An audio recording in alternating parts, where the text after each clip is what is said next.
Hello.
Hello, hello. Can you hear me? I feel like it's been so long since I've done this, and everything is very different on YouTube. When I went to hit like go live on OBS or whatever, it was like, you have to set up a broadcast. I'm like, excuse me? Since when do I have to do that? So that was a little stressful. But hopefully everything's working, it seems. You can hear me okay? I can turn the music down lower if it's too loud. Welcome everyone. Let's see who's here. Aparo Didaro, Rahul Ro, Chris, Allison, Steven, Corduroy Bear. Oh, you can't stay long. That's okay. Thanks for sending good vibes. Mezzo Moo. Wishing on a star from Mario RPG, correct? Yeah, wishing on a star piece. That was my attempt to be clever with the title of this album. Mario RPG is one of my favorite games of all time. Like, in fact, I would probably put it up there in my like top 3. So I'm very excited about this album. It's been a long time coming. Something I've wanted to do for a long time. Cursory Raptor, hey, good to see you. Best RPG ever. Yeah, I agree. Hey Ian, super excited for more SMRPG arrangements. I'm glad. You know, it's funny because I've been trying to keep this album under wraps for a while now. And I feel like so many people have just been asking me about Mario RPG stuff lately. Like, hey, are you ever gonna release these or do these like other tracks? And I'm just like, what should I say to that?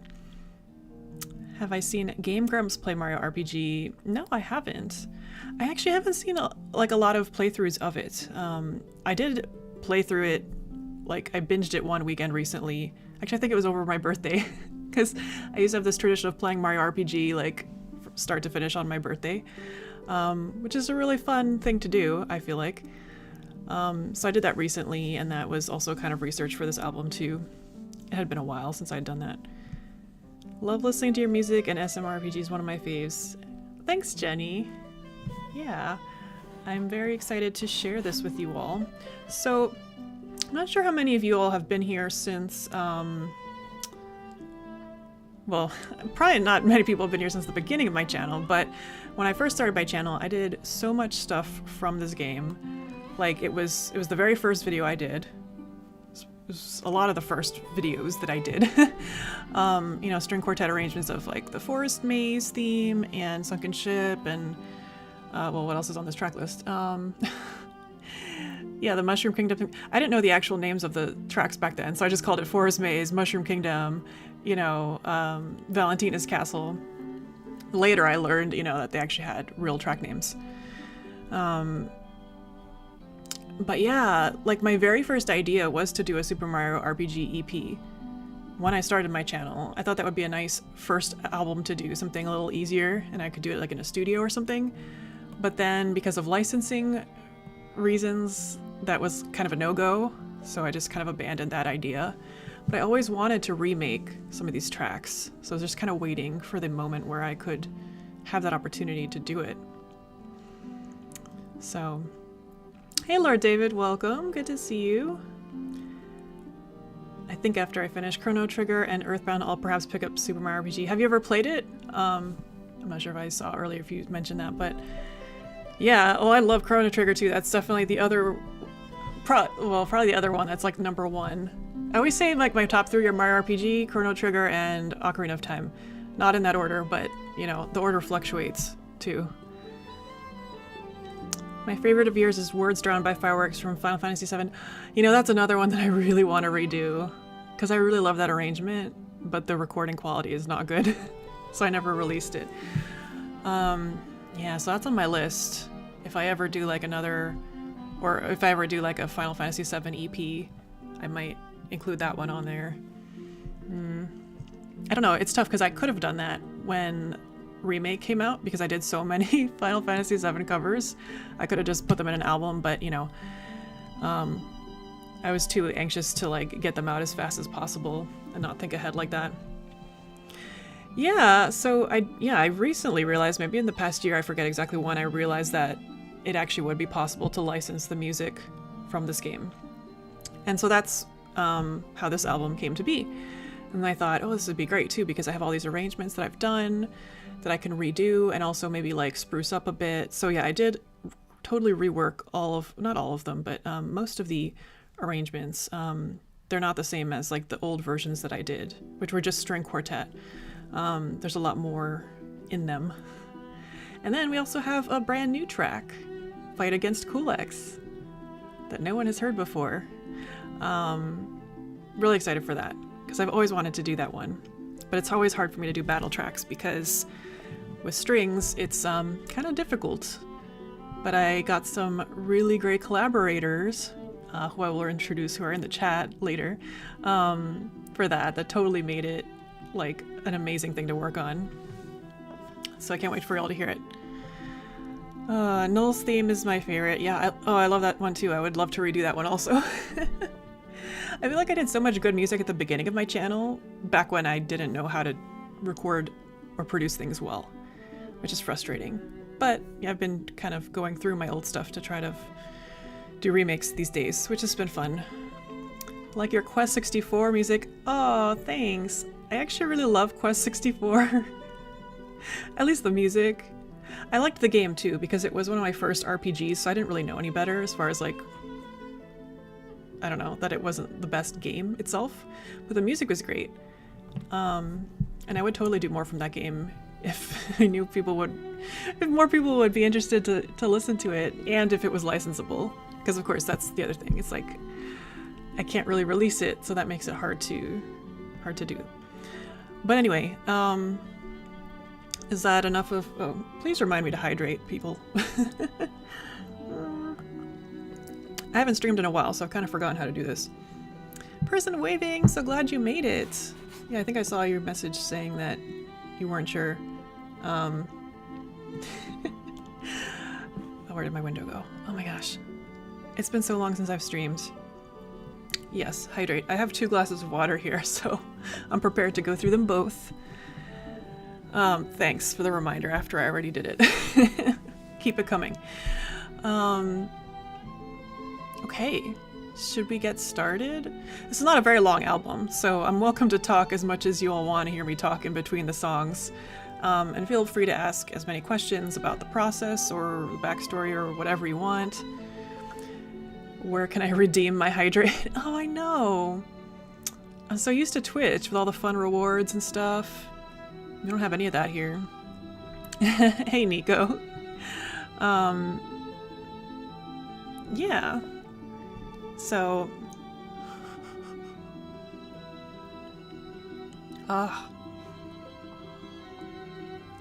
Okay.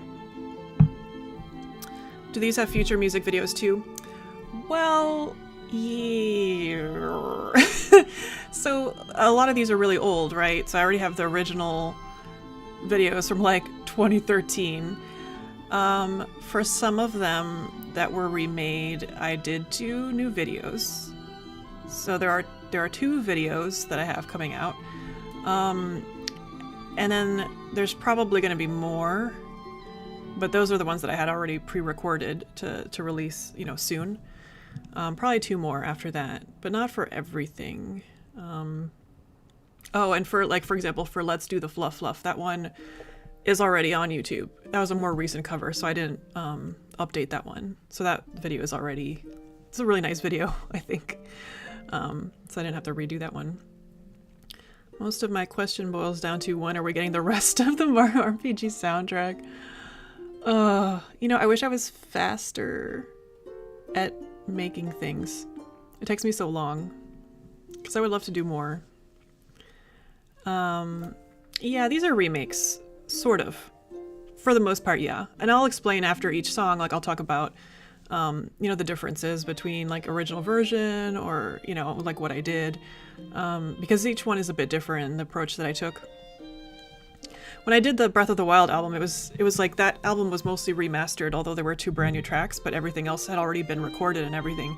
But most of these are like, even though the arrangements kind of existed already, they're like I re-recorded everything. So it was actually a lot more remade in comparison.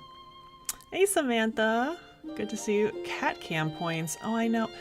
There are no cats here yet. We'll see. I'm sure Freya will join eventually. I have the same love, but for Paper Mario. I've never really got into Paper Mario, but I know the music is great. Yeah, especially like for the most recent game.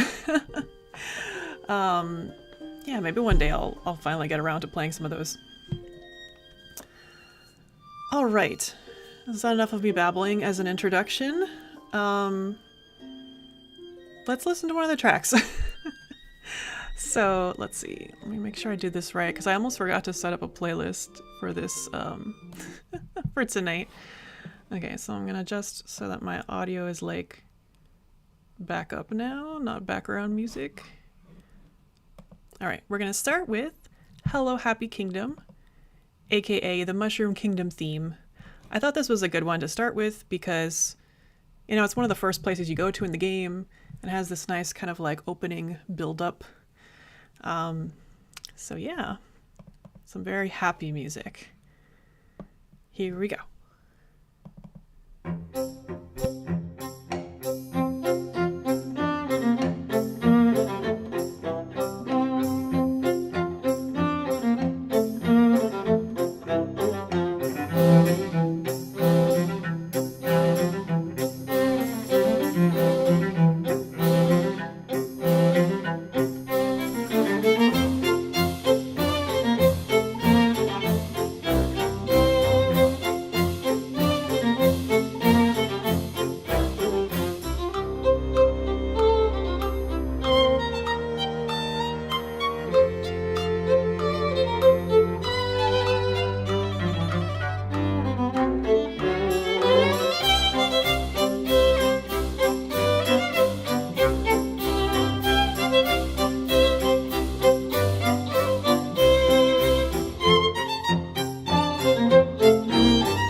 That was Hello Happy Kingdom, the Mushroom Kingdom theme, the first like town theme or whatever that we see in the game, well, besides Mario's house theme.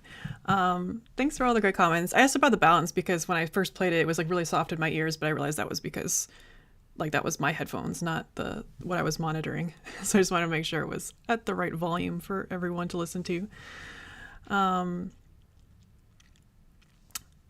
Yeah, it does have a good vibe. I love the music in this game. It's just so happy. And it's interesting that it's all by Yoko Shimomura. It's not Koji Kondo like most of the Mario series, at least at that time. It's one of my favorite Mario soundtracks, though. Anime VV. This is probably one of the only SMRPG tracks I know already, so the rest will be a fun surprise. Oh, cool. Well, that's great.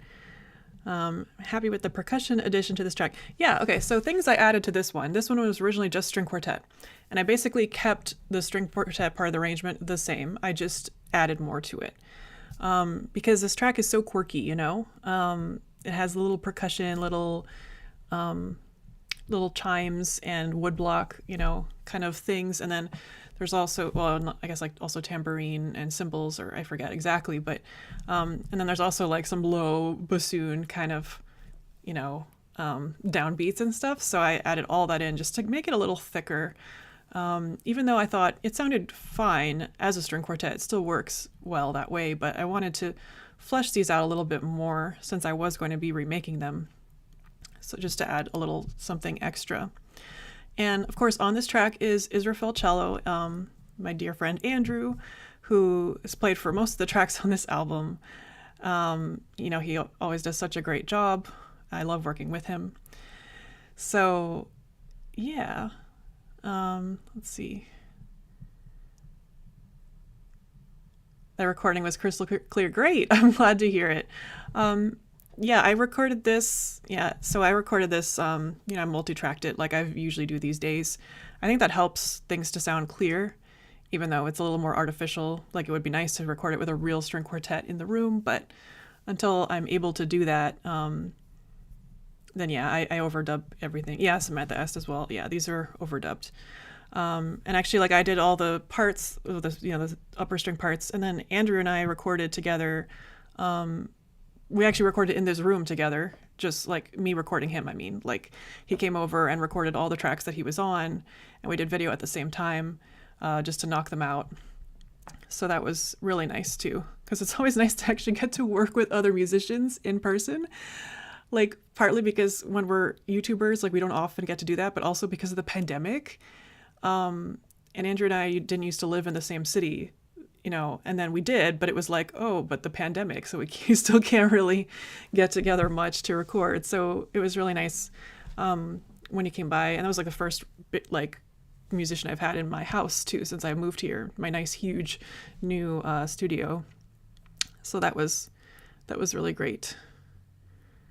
Okay, now do Barrel Volcano theme. You know, that was on my list for a while. I actually thought it would be fun to do. It'd be a little tricky, but I definitely had considered it before. Yeah. Love the thick instrumentation. Yeah, thanks. Yeah, this album ended up being a lot harder to mix than I initially realized just because of that. I kept adding more stuff to it. And so some of the tracks are quite dense. But yeah, I felt like it worked well for the subject matter here. So this is going to be on the Mario RPG remake. Oh gosh, I wish we would have one of those.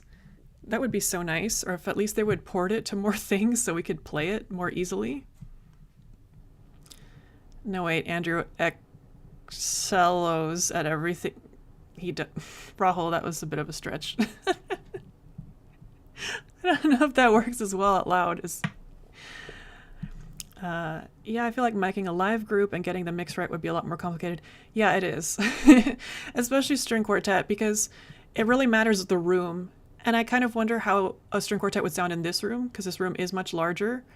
And so it would be nice if I can get 4 people together to be willing to come here and do that. Just to see, but obviously you need a lot more mics. You know, you need more interfaces than like 2 channels. It's a lot harder. Plus, you know, the performance has to be like really good. at least when you're recording one at a time, you can like make sure each performance is like really good on its own. Then again, recording as a string quartet is a lot easier in the sense that you just listen to each other for tuning and stuff, so you can make it sound good right away. So that's one thing I've learned throughout this process, is a lot of times recording individually can take a lot longer just because it's like an artificial process. How do I ban Rahul for that pun? I don't know how it works on YouTube. I know on Twitch you can't, moderators can't ban each other. Yeah. So let me see, is there anything else I was going to say about that one? We do have a new video for this one, and it's coming out. It's not the next, so the release date for the album is tomorrow. And then we have a new video on Saturday to celebrate the release. And then this one is going to be the next one after that. I always feel bad when I'm like, I'm sorry, can we record it again when recording a whole ensemble? Yeah, it's true. It's so hard if one person messes up or doesn't. Because that's what I used to do in the beginning. I used to do all live string quartet stuff. And that's partly why I'm not really happy with the audio quality. Partly because of performance. Although, you know, in those cases we were sight reading and we had like 3 takes to get it. And so, you know, you can't really expect that much when you're doing that. But also because, yeah, we didn't have the right mic configurations or the right room. So it's really hard to get it to sound good. And I've had a lot of practice doing the fake string quartet thing now, so I feel a little more confident with it. It still annoys me because it doesn't sound as good as a real one, but album tomorrow, yes. So I have links in the description, but like I don't know how many of them are actually going to work now because it's not really out yet and I have to update them tomorrow. It's really hard to figure this out ahead of time. There is a pre-save on Spotify. You can pre-save it on Spotify. And you could pre-order on iTunes, but iTunes, I swear every time I release something, there's some kind of glitch. Usually it's that Google Play won't put it up on release day, but since there is no more Google Play, iTunes had to glitch on me this time. And so like I can't put any links to the iTunes pre-order, but if you search within iTunes, the app, you can find it. Anyway, it should all be there tomorrow. At least that's what they told me. So I hope it's all there tomorrow. But anyway, it's on Spotify. It'll be, you know, on Apple Music, Deezer. It's already on Amazon for pre-order as well. I forget where else. Sounddrop sends stuff too. So like a lot of other little places. So yeah, it should be out at like midnight tonight, I guess, or however that works. But I'll definitely put out another release trailer tomorrow with updated links and all of that. So yeah. All right. So our next track is Let's Do the Fluff Fluff, aka Let's Do the Fuka Fuka, which I forget exactly what this is supposed to mean, but or as I know it, the Nimbus Land theme, which I swear is one of my favorite video game music themes or town themes ever. It's so good. So this one we did do a video for this. Well, actually, we did a video for this. Oh gosh, I want to say at the end of 2018 or no, maybe 2019. I don't know. Probably 2019. So that was a new track that we did. So I just remastered it a little bit for this, tweaked it a bit because it was already kind of in like a good place. And that was another thing that I thought when I was thinking about this album, like, well, I already have a head start because I already have this track that I can kind of use as the what I'm building everything else around, I guess. And since it also was like a thicker track with winds and other things, that also kind of led me in that direction to add more to all of these other tracks as well. So they're not just like string quartet, so that they would all match.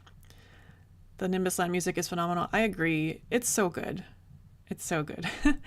And on this track we have Israfel cello, Andrew, again, playing cello, and also Luke Pickman, aka Instrument Maniac, on flute. And this is actually the first and, well, only time so far that I've collaborated with him. But I was super happy that he was willing to join me for this one. We also ended up green screening for this video, which is always a trip. I had like a very specific aesthetic I wanted to do for this video, and it was a lot of work, but I think it came out pretty good. Like it was pretty fun. So yeah, I was really glad. You know, this whole album is very collaborative. Like, there's only one track that I did by myself, and yeah, so it's more of a chamber music album, and it's always nice to get to work with such amazing, talented people. So, all right, let's listen to the. Sorry, I keep calling them the old names in my head. Let's do the fluff fluff. Here we go.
Thanks for all the nice comments, everyone. Let me just go over some things that came in.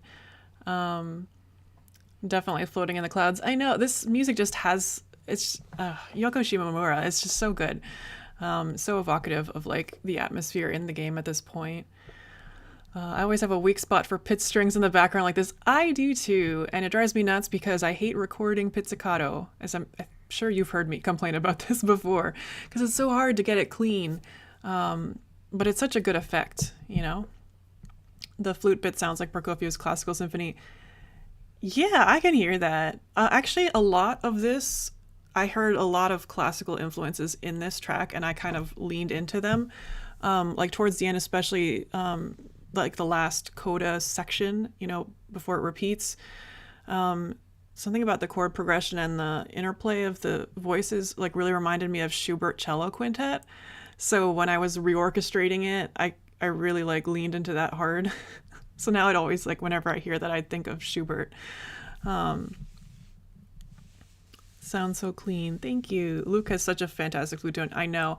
And I really love what flute brings to this, well, to any arrangement I do, because like obviously strings together have a certain sound, but adding like a single woodwind on top of strings, like it just opens it up so much. And flute or oboe, like especially, like just really pops so well against it. It just brings this whole other quality of, you know, world of sound to the piece.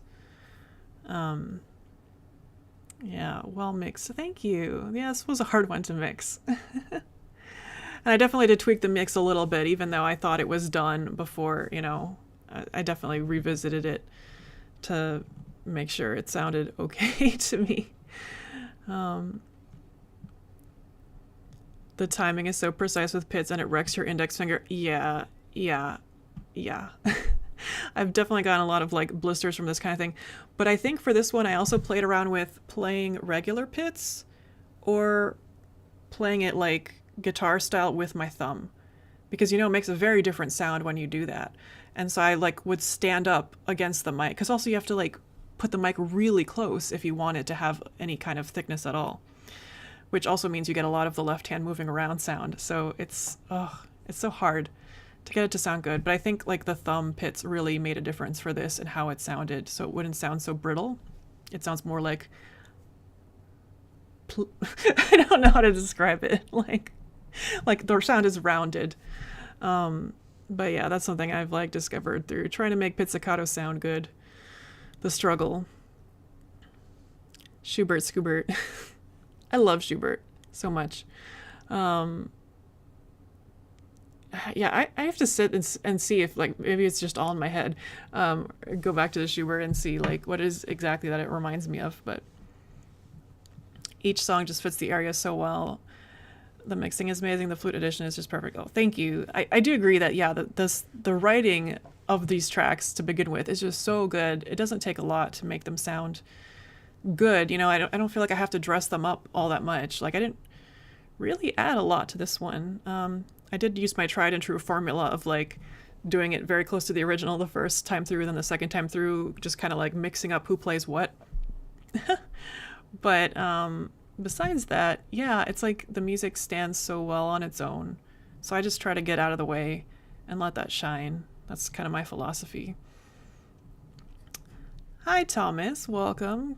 Thanks for coming. Yeah, so, okay. Did I have anything else I wanted to say about that one? I don't know. But we can move on. We're still going to be in the same area of the game for Marjorie Margarita, aka Valentina's Castle. This is another one. Actually, this was the very first track that I ever did, like, well, I don't know. Let me rephrase that. I was going to say it was the first time I ever did an overdubbed track on my channel, but that's not true. It's the first time I did a split screen video because I didn't know how to do that back then. So my friend Randy, he made the video for me. And I really liked how it came out, but I was still like it's not terrible. But I still wish I could have redone it because I learned a lot since then. And the performance was just not quite up to my standards. Can't believe there aren't more covers of this song. I know, right? When I first played the game, I was like so struck by this one. Like I thought it was a real piece of classical music. And I was trying to figure out like, what is this? You know, and I put like my little cassette player to like record it so that I could listen to it outside of the game. It's so good. But yeah, so for this one, I did keep the arrangement the same. It's a string trio plus harpsichord, basically. So 2 violins and viola and harpsichord. And the original is just harpsichord, I think, right? So I just kind of layered onto that, basically. But it works so well. It's classical. Actually, technically it's Baroque, right? Yeah, it's like it sounds like a Bach piece, you know? But that's also what was so appealing about it, because obviously it was very well written for strings to begin with because of that style. I did have to change it to a different key to make it a little more comfortable. But do you find yourself redoing a lot of the recordings if the mix isn't quite right? Do you mean like while I'm doing it, like while I'm working on a track before I release it? I guess that's probably what you mean. Yes and no. What I'll do is I try to make sure that if mixing is an issue, like I don't know, like I want to know how I'm going to mix it when I record, because that affects how I set up the mics and stuff. So if I'm not sure, I'll do a lot of test recordings first, and then I'll make sure that the mix is going to work, and then I'll record everything again like super clean. That's usually how I do it. Unless you count the laugh. Yeah. So many people have commented on that, like that I should have included that in the track last time or this time, but Thomas, you recently made an edition of this track. Oh, that's really cool. Yeah, there aren't enough. And it's so good. Underrated. All right, here we go. Let's listen.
All right.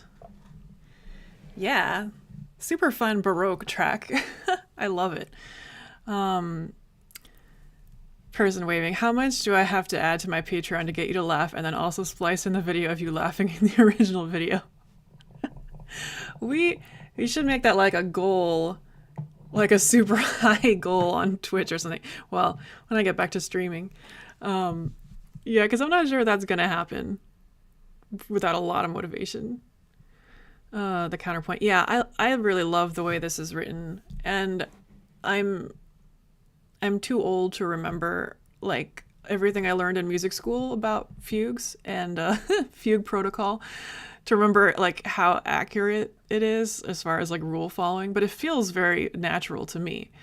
It feels very legit. And yeah, the strings work. I think the strings work really well too. I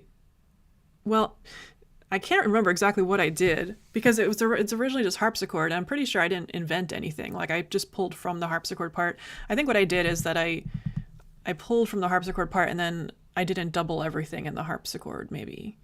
I don't know. Because in the original version of this, I actually played it on the harpsichord and you can see me playing it in the video. And at the time, that was like the hardest thing I'd ever played on the piano. And it was like really hard for me because like I'm not a pianist. I can't play fugues. I'm like not trained for this. So yeah, I don't remember because that was again that was like in 2014 probably that I first did this track. Sounds like it may have been influenced by Vivaldi. I'm not sure. I do love Vivaldi, but I don't usually think of fugues when I think of him. I think of like Concerto Grosso, you know? I usually think of Bach when I think of fugues. So, imagine if it were just a recycled composition assignment from school. That would be amazing. That would be amazing. Oh, hydrate. Thank you. I've been doing pretty well. I'm almost done with my first glass of water. And we're not even, okay, now we're halfway through the album, so. I would never recycle anything I wrote in college. It's all bad. I've tried to recycle things I wrote in college before. When I was like pretending I was a composer. Yeah, so the next one on our list here is, oh, this is a fun one. Fight Against Culex. So this is the only brand new song on the album. And it features two people that are in our chat here. My first time collaborating with both of them, Andy Rue and Rahul Vanamali, on bass and drums, respectively. So, and yes, I do know that Fight Against Culex is also just like the regular boss battle theme from Final Fantasy IV, but I never played Final Fantasy IV. You know, I played Mario RPG first, so that's where I knew it from. But fun fact, the tracks are not identical. Like, even like getting past the sound fonts, like there are slight differences in the melodies and harmonies. So much so that I wonder if it was kind of like an issue of legal use, like that they had to change it a little bit in order to use it. Because when I was transcribing and working on the arrangement, I was like, wait a minute, this is different. Like, it's like so minuscule different, which is funny to me. I wonder what the deal was with that. I'd love to hear you talk about the opening of this song. Oh, you mean the arpeggio opening that I did? So if you're on Patreon, you've already heard the album because, you know, I put a preview up on there.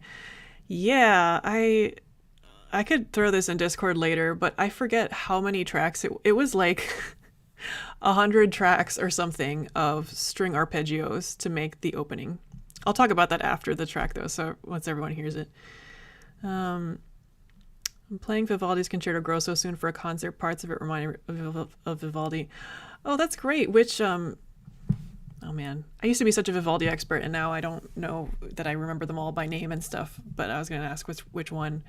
Yeah, the style definitely is similar. I just don't always think of, I don't know, of fugues per se. But again, it's been such a long time that my memory's a little fuzzy probably. I might have heard traces of Vivaldi's double mandolin concerto. Okay, I'll have to listen to that again and see. Because yeah, I used to just listen to Vivaldi all the time growing up. I loved him before I loved Bach or any other Baroque composers. So I just used to have all those concertos on a loop forever. Especially the violin ones, like the one for 2 violins and 4 violins. And for 1 violin. But like the double and quadruple ones were so much fun. Yeah, so I'm not sure how much more I should talk about Fight Against Culex before we listen to it. Maybe we should just listen to it first, and then I'll talk more about it. And I do definitely hope to have a video of this one. It's just going to be a little while, because that was not on my schedule to like have it ready for the release. So probably later this year we'll have a video for this one, because I definitely want to do that, especially since I have such great collaborators with me for this. Yeah, let's just listen to it. Yeah, here we go.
Yeah, a little different from everything else on the album so far, but so much fun. Gosh, I had such a blast working on this one, and I'm so glad I was able to get it done for this album. Um, Handy. This bass part forced me to practice. Yeah, true to form, the original MIDI was not the most idiomatic for any of the instruments involved in this arrangement. Um, but I really appreciate your hard work. I think everyone in the chat appreciates it too. It sounds like it came out really good. And this is my first time writing for bass. You know, I didn't know, I really didn't know what I was doing. So it's my first time writing for drums too. So I really have to thank my collaborators because like, yeah, I leaned on them so much to figure out what was going to work best for this because, I'm the first to admit when I don't know what I'm doing writing for an instrument. And they did such a good job at, capturing the feel of the original.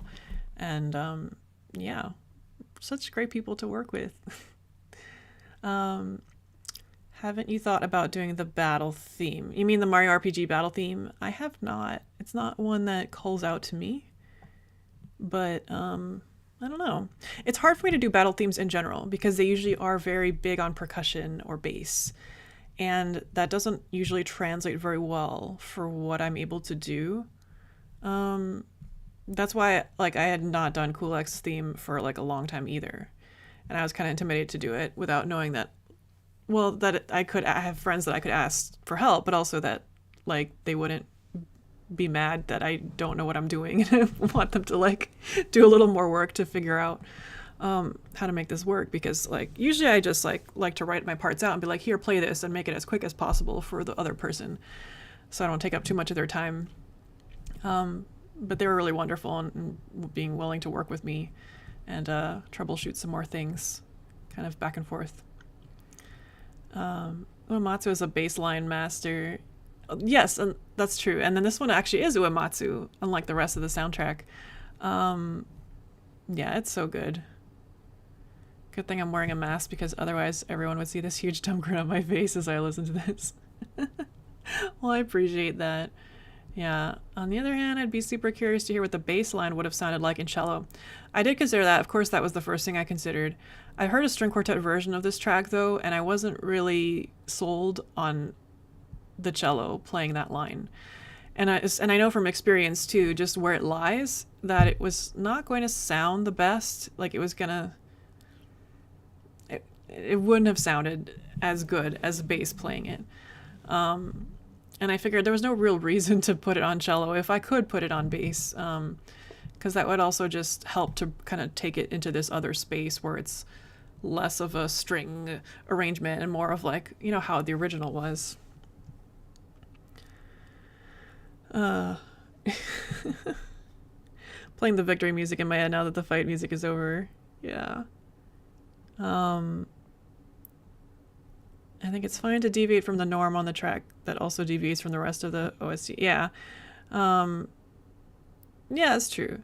Well, on my last album, I did Molduga Battle, which definitely was different than all the other ones in the album. So this is kind of keeping in line with that.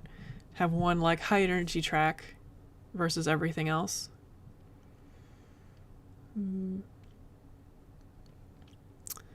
But yeah.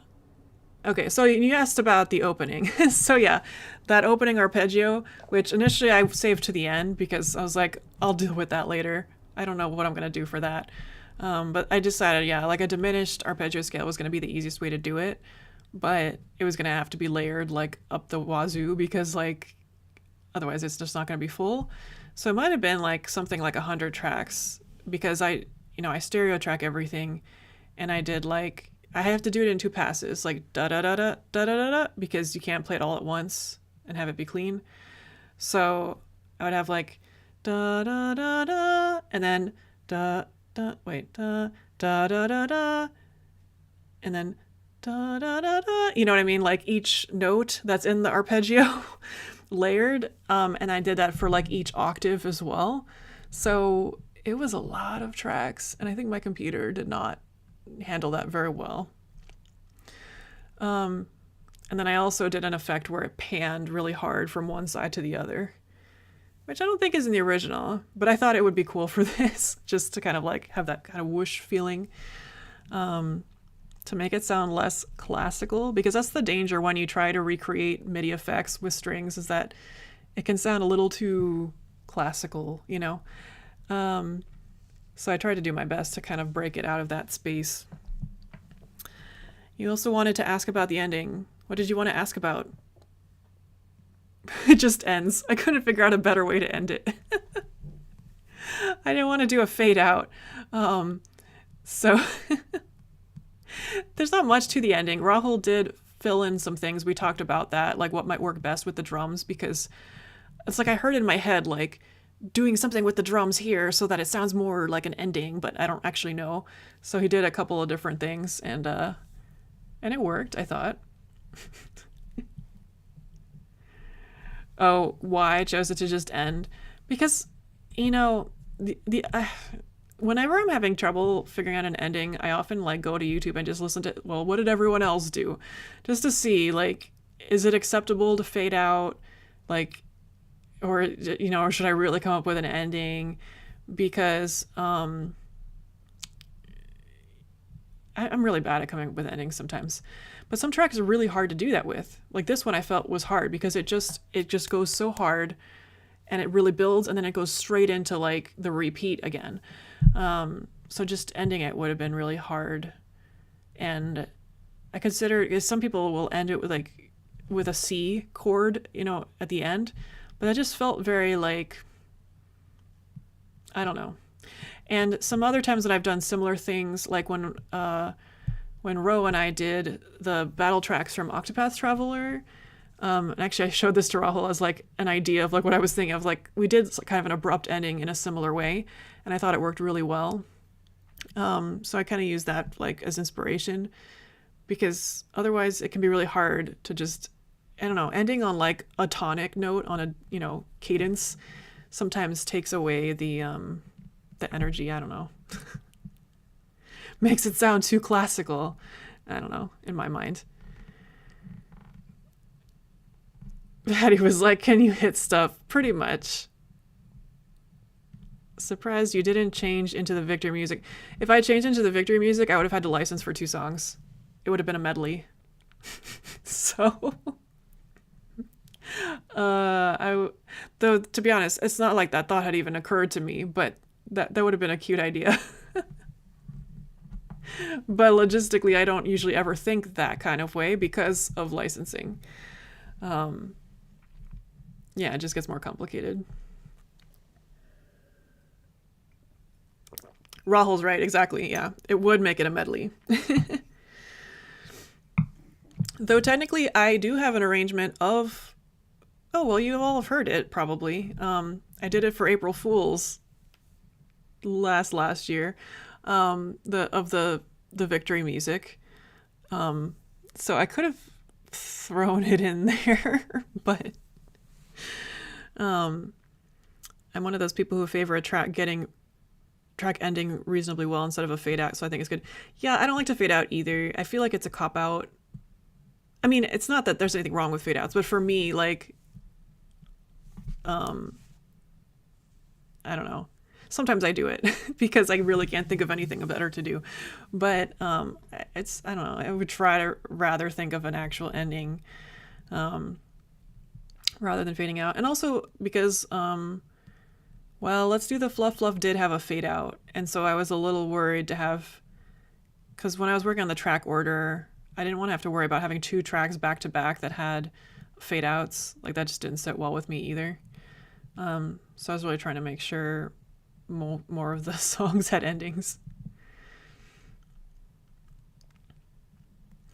Yeah, there's nothing wrong with fade outs, and a lot of people do them, but yeah, I think like I think it's better for me to push myself to come up with an ending than to take the easy way out. And sometimes it works better to fade out for sure, but I'm always, you know, I would try to think of something different first.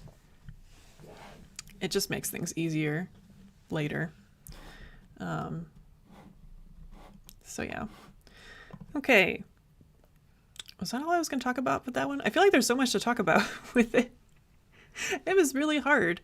And also, I didn't do it at the actual tempo. I had to play a lot with the tempos to make sure it was actually even playable, because it was one of those things where a lot of times when you do stuff with MIDI and then you try to do it with real instruments, you realize that like it doesn't even sound good that fast with real instruments, because like MIDI can get away with doing things faster.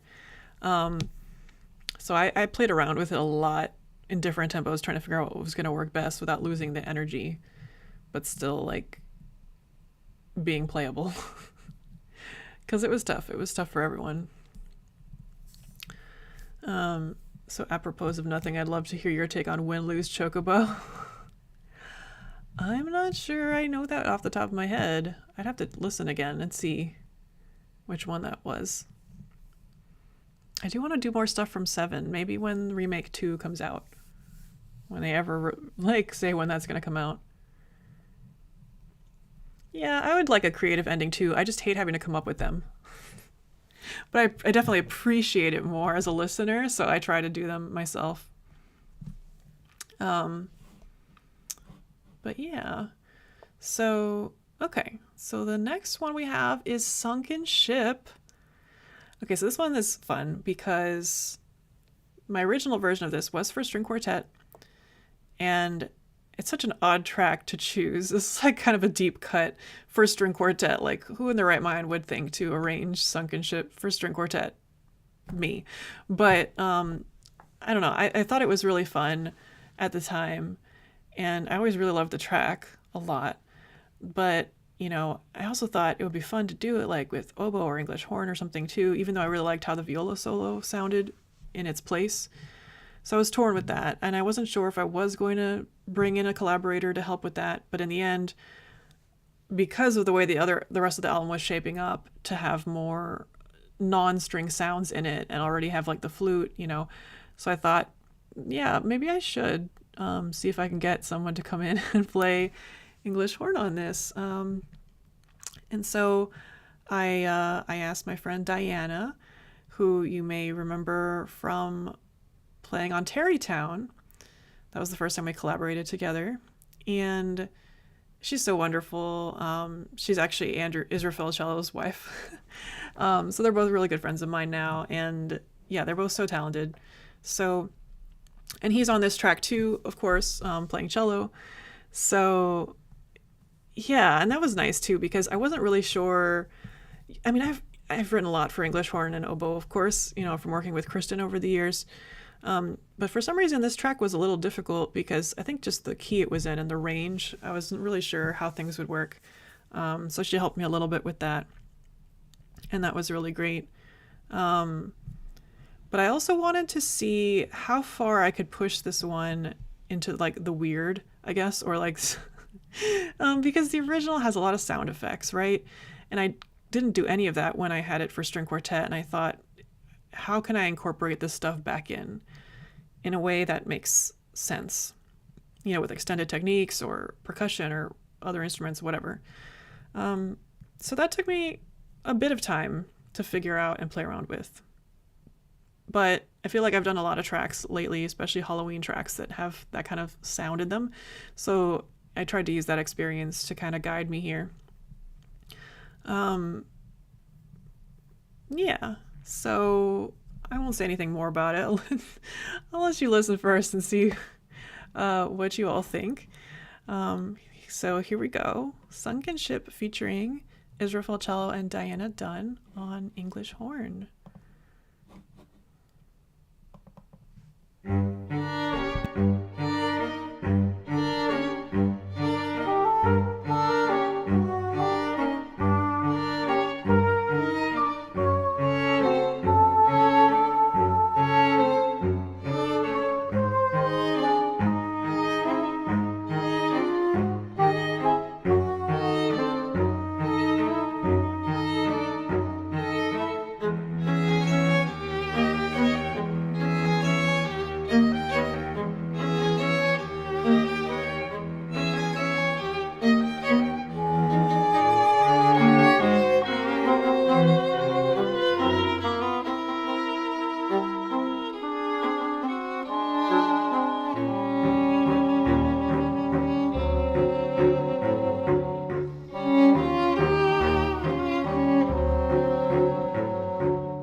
So this was definitely the most like experimental of all these tracks. I guess if the is the right word for it. I did like have some hesitation on like, is this going too far with some of these things? Like especially the door creaking type effect. Though to be fair, there is something like that in the original, but I wasn't sure how well that would translate. And then there is a lot of Culeño, yes, meant to simulate kind of like the bones, the bone sounds in the original.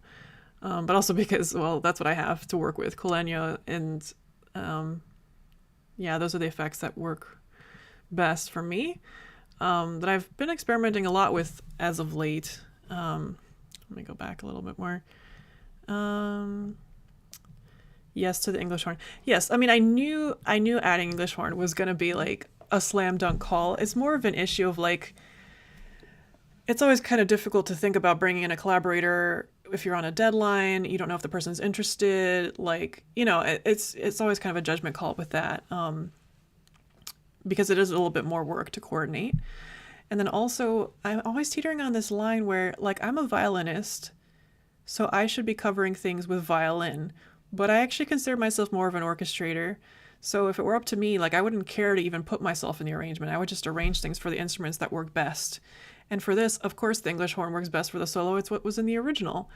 But kind of like with the Nimbus Land track, flute is what's in the original. But I was like, well, I can't just let him have the melody the whole time. Like, it's my track, so I have to be in it too. So like at one point I gave myself like the melody just because it's like, well, I have to make an appearance, right? So that's what I'm always kind of struggling with. But I actually did really like how the viola sounded playing the melody as well.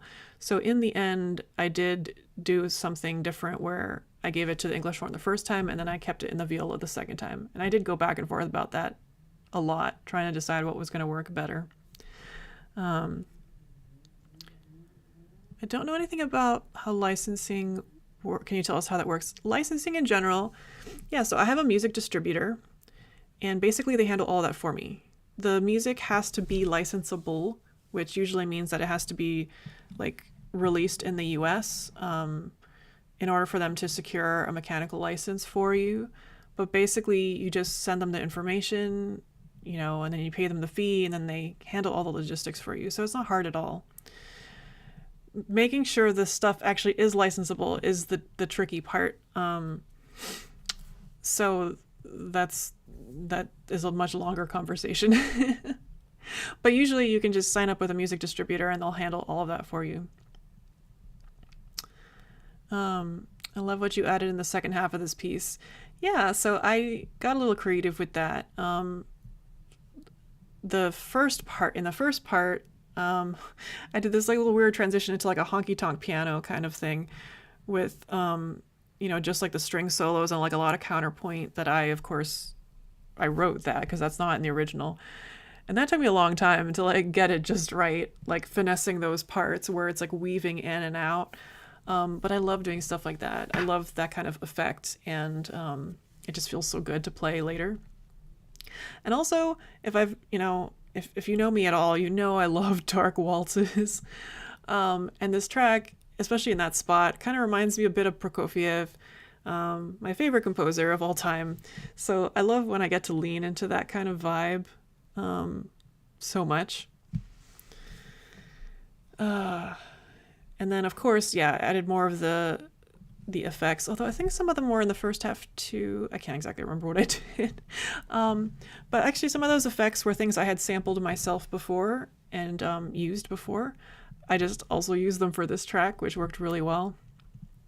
So I was really happy with how that worked, because normally it takes me a really long time to do layers of Culeño or pizzicato or things like that. The harmonies are really cool. Yeah, the writing is so good. Like there's that entire section where it's like two instruments together, like doubled, but they're in tritones. It's so wild. I love it. And this is the kind of thing where like I grew up listening to this music, so I didn't really think that much of it. I was like, oh, this is the track and this is how it goes. But then later I'm like, oh wait, this is what's actually going on. Now that I know music theory and can actually like break down what's happening, it's like, That is really cool. This is such a playfully mischievous, ghostly song, and I love it. I know, me too. And that's why I covered it in the first place, because I always really liked it. And even though it was like an odd choice, especially to do a string quartet alone, I was like, I can make this work, you know? Did I hear soprano sax? Yeah, that was the English horn. It's all English horn.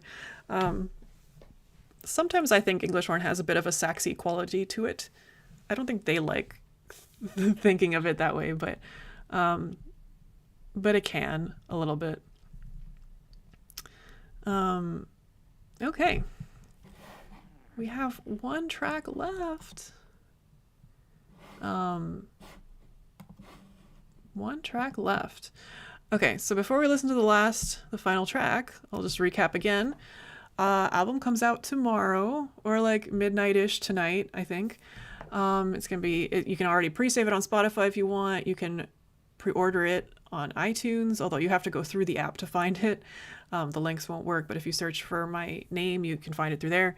It's gonna be on Apple Music, Deezer. It's already on pre-order on Amazon. Tomorrow I'm gonna release like a release trailer that has like all the updated links and stuff. Once they come out, I can actually add the links, because I can't now because it's not out yet. So yeah, very excited to share this with you.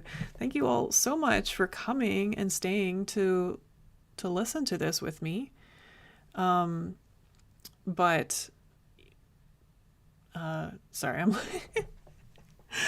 I'm like so frazzled now. Like, oh, it's so much to think about. Was there anything else I was gonna say? Yeah, album comes out tomorrow, and then there's gonna be a new video on Saturday. It's a very exciting week for me. Bye, person waving. Thanks for coming. Stay awake for 1 hour for 5 minutes, and you can be the first to listen to on release. If you're in that time zone, yes. I think it releases in your local time zone, but I'm not actually sure, because I usually don't stay up till midnight to test that. So I have to see.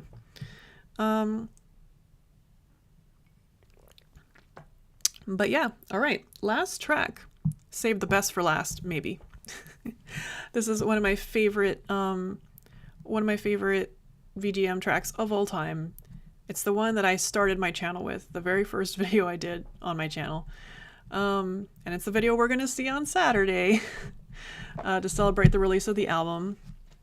Beware the Forest's Mushrooms, aka the Forest Maze theme. Total classic of VGM. Here we go.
And that's the album.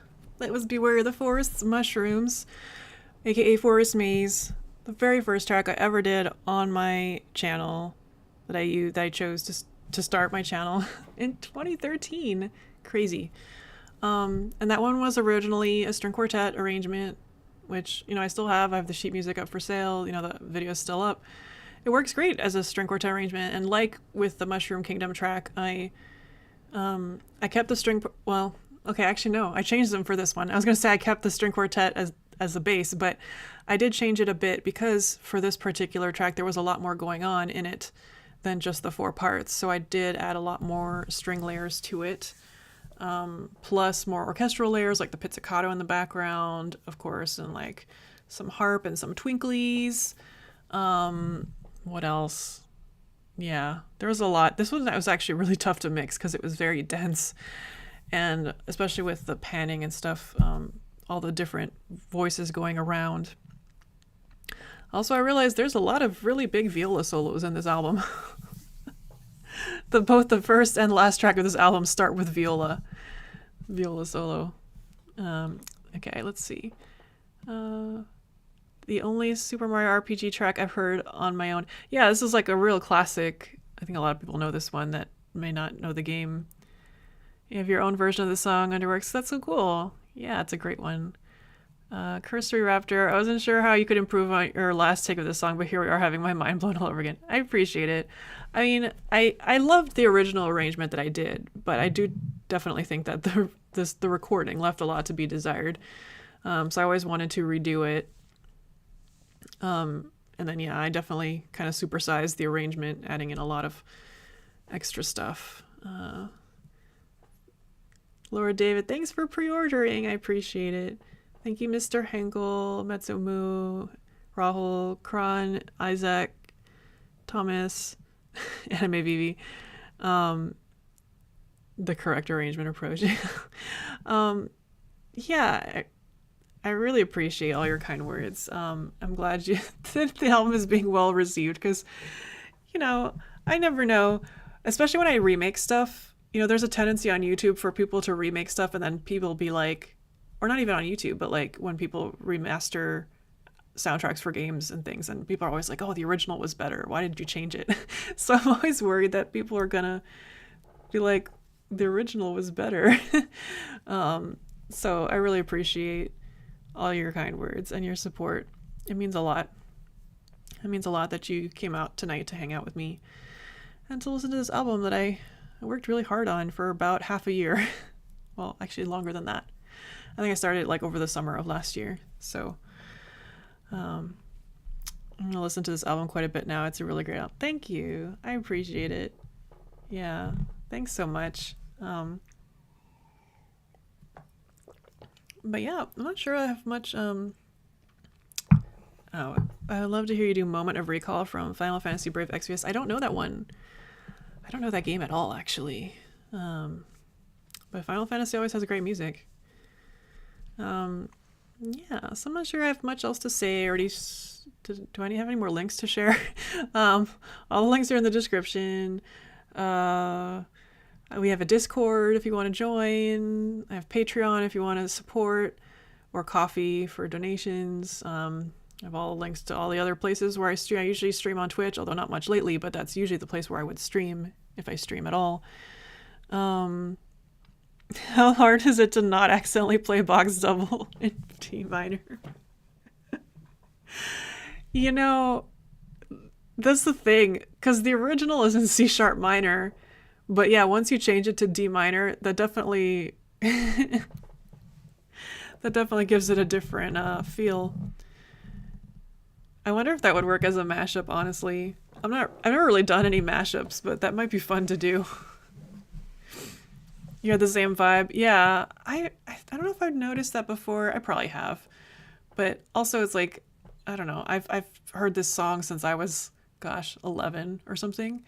So like when was the first time I heard the Bach double? Probably earlier than that, but still a very similar amount of time of my life. But yeah. I guess that's all I have to say. I'm like, what else? How do I end these things? Yeah, all my links are below or on this page right here. If you, yeah, my website, all my different platforms, Twitch, Discord, Patreon, album coming out tomorrow. But yeah, I really appreciate you all being here. And thank you all so much. It means so much to me to hear such nice things from everyone. So thank you all. I'm going to end it for tonight. But I hope to see you... I hope to see you on YouTube when we have our next video coming out this weekend, or any other platforms you may want to be on. So thank you all so much. Have a good night.